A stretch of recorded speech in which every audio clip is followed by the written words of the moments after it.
ઝઘડિયા કોંગ્રેસ સમિતિ દ્વારા રાજપારડી 4 રસ્તા ખાતે બિસ્માર માર્ગને લઈને ભાજપ વિરોધી બેનર લગાવી વિરોધ પ્રદર્શન કરાયું હતું।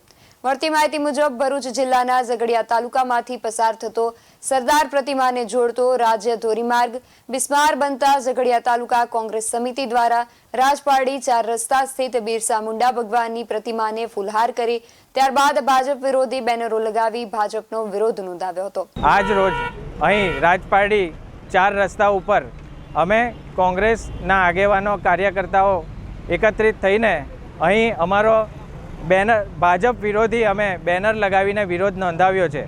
તમે જોઈ શકો છો કે દર ચોમાસામાં છેલ્લા 28 વર્ષથી ગુજરાત રાજ્યમાં ભાજપની સરકાર છે।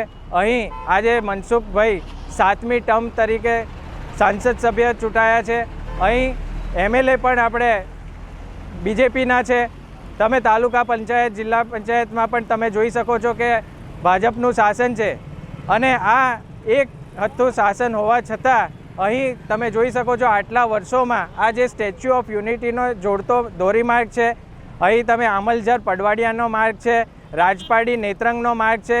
અહીંની પ્રજા છેલ્લા કેટલા વખતથી આ લોકોની સામે આંદોલનો કર્યા છે, ચક્કાજામ કરેલા છે, પણ આ જાડી ચામડીના અને આંધળા બહેરા હોય તેવી અહીંની શાસન કોઈ રીતના આ પ્રજાને ત્રાહિમામ પોકારવામાંથી અટકાવી નથી રહી।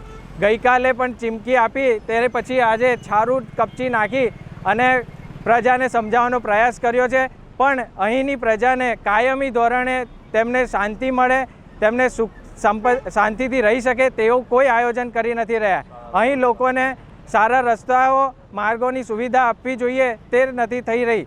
હવે અમે આજે કોંગ્રેસના લોકો અહીંથી આ મુહિમ ચાલુ કરી છે અને જો અમે ઈચ્છીશું કે અહીંની જનતા પણ અમારી સાથે આવનાર દિવસોમાં જોડાય તો અમે તેમના પ્રશ્નોને યોગ્ય રીતે વાચા આપી શકીએ। આવનાર દિવસોમાં જે તાલુકા જિલ્લા પંચાયતની ચૂંટણીઓ આવે છે એમાં પણ અમને જાકારો આપી અને અહીં એમને અહીંયા લોકોને સુખ શાંતિ આપી શકીએ તે માટેની મુહિમ ચલાવીએ અને જો આ વસ્તુનું કાયમી ધોરણે જો નિરાકરણ કરવામાં નહીં આવે તો જરૂર પડીએ અમે જલદ આંદોલન પણ કરતા અચકાશું નહીં। બેસાન ટીવી ન્યૂઝ સાથે નિમેશ ગોસ્વામી, ઝઘડિયા।